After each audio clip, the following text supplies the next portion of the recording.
When I was young and full of rage, I hated Tories to my core. But now I've reached a gentler age. I hate the fuckers even more. What shall I do on this fine day? I've so much on my list. A mix of work and rest and play. I'm sure you get the gist. And maybe I will write a rhyme, but my unwritten law is every day I'll spend my time mostly hating Tories. I'll go to work, some bills I'll pay, that's if I'm feeling rash. To help her through to payment day, I'll lend my friend some cash.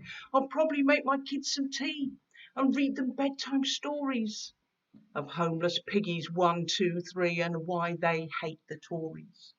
I'll hate them for the bedroom tax, I'll hate them for the cuts, for living off the workers' backs, I'll hate their very guts. Look, see the depths to which they'll sink if they don't know where the floor is.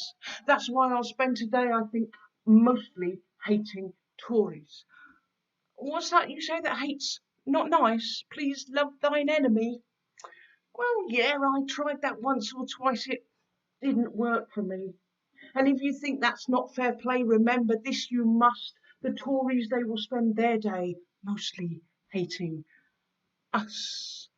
A history of evil done will justify my hate. I still detest the Tory scum for Section 28. Nye Bevan built the NHS, so he knows what the score is.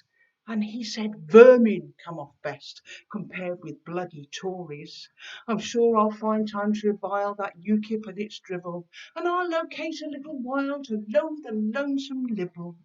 Or maybe pause to show regret for Labour's missing glories, but save my fiercest fury yet for mostly hating Tories. Our generation and hereon, our class and those before us, grew up to know which side we're on, the side that's not the Tories.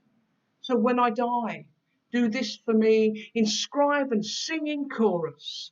Here lies Janine, her life spent she, mostly hating Tories. Quite right too. Hello, good evening, my name's Janine Booth, and as well as mostly hating Tories, I'm also mostly hating racism. So here's one for George Floyd. The white power cap on the top of the head of the cop with his knee on the neck of the man on the floor by the passenger door, who said, please, I can't breathe, and who cried for his mum, stopped responding, went numb, but still bore the knee on his neck and the weight and the hate of the cop who still wouldn't stop. The weight of the state bears down on the neck of the blacks and the poor and the natives. The law, which claims to be fair, takes aim without care. Justice, farce, based on race and on class. Thank you very much. So, yes, I do kind of ranty, lefty poetry. But a few years ago, I decided I would learn a bit about proper poetry. So in order to learn a bit about proper poetry, I read a biography of Philip Larkin, because he was a proper poet. Turned out he was a bit of a Tory bastard with a bad attitude to women, but there you go. Anyway, there's a bit in his biography which describes his time at Oxford University as an undergraduate in the 1940s.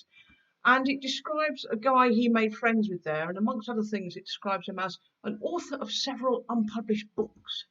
And I started to kind of unpick the politics of that a bit. Because if you were an undergraduate guy at Oxford University in the 1940s, and therefore highly privileged, and you were the author of several unpublished books, almost certainly because your books were crap. But for everyone in that position, there's thousands upon thousands of working class women and men who are also the authors of several unpublished books, not because their books are crap, but because they don't have that access to power and opportunity and privilege to get their books published, or maybe life got in the way of them writing them in the first place. Ditto unrecorded musicians, unexhibited painters, etc., etc. This is a long, waffly way of introducing this next poem, which was inspired by that single line in that biography of Philip Larkin. And this is called Unpublished Author. Traveller to worlds of unvisited places, a winner of numerous unstarted races, a painter of touch-ups that could have been pictures, designer of unproduced fittings and fixtures, inventor of gadgets that never made patent, find skills unfulfilled and fierce passion still latent, a cordon bleu chef feeds her kids what she cooks, an author of several unpublished books. A soul-drenched soprano who sings in the shower, an artist who hires out her craft by the hour, a teller of stories, a co-educator, a thinker, philosopher, poet, creator, composer of lullabies heard just at home. Her life may stand still, but her mind likes to roam. A scrawler of lines stuffed in crannies and nooks, an author of several unpublished books. A washer of dishes, a wiper of arses, a lister of wishes, a dropout from classes. When Muse could have struck, she was clearing up muck or out earning a buck, or so tired she got stuck. A riser at dawn, she's a clock in and outer. She's patched up and worn, she's a serial self-doubter. The sleazeball at work says she's losing her looks.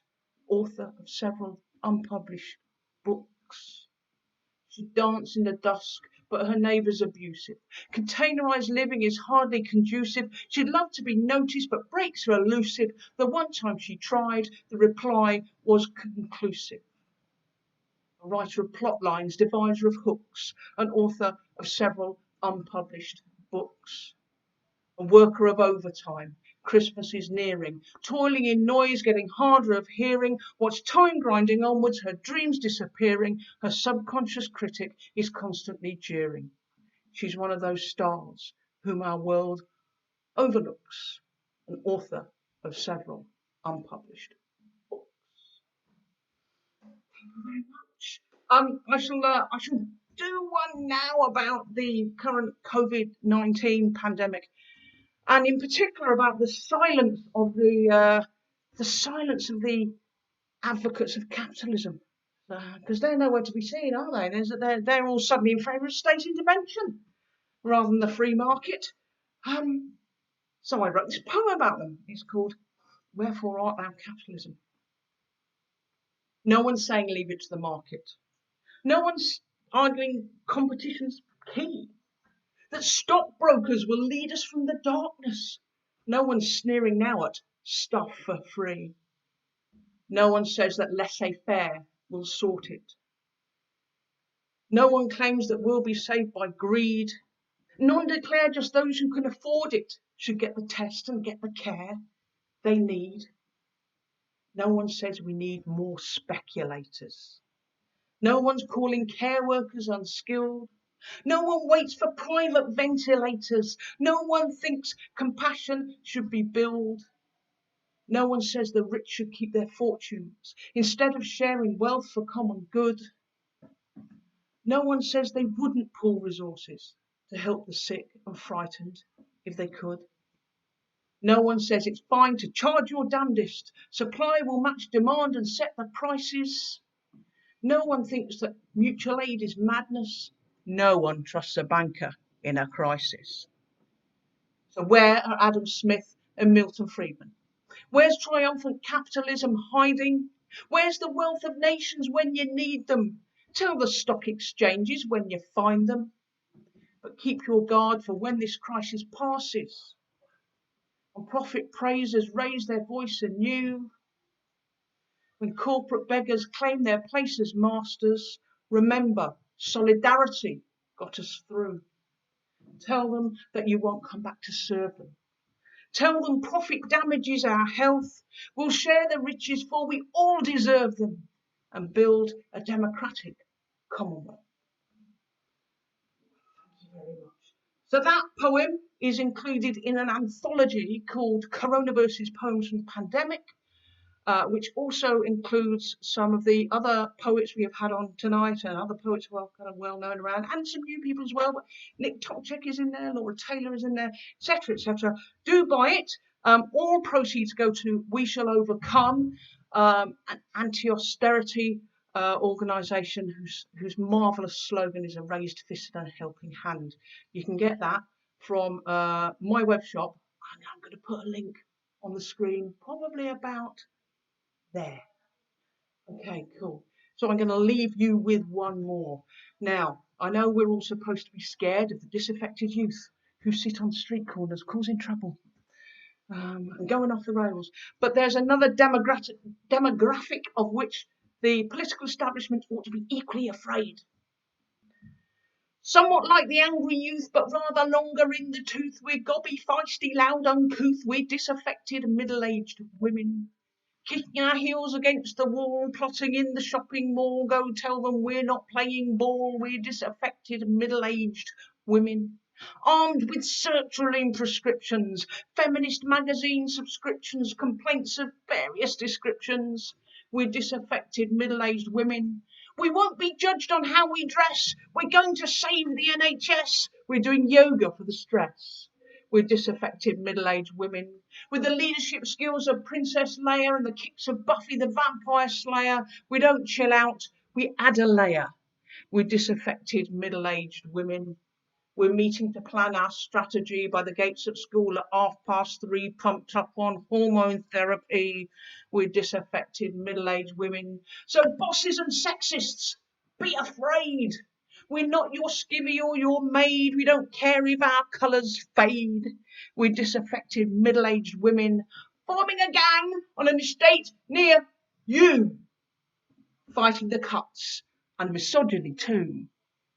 Then home in time for a refreshing brew with the disaffected, middle-aged women. Thank you very much. I've been Janine Booth. Enjoy the rest of the evening and see you again soon. Ta-ra.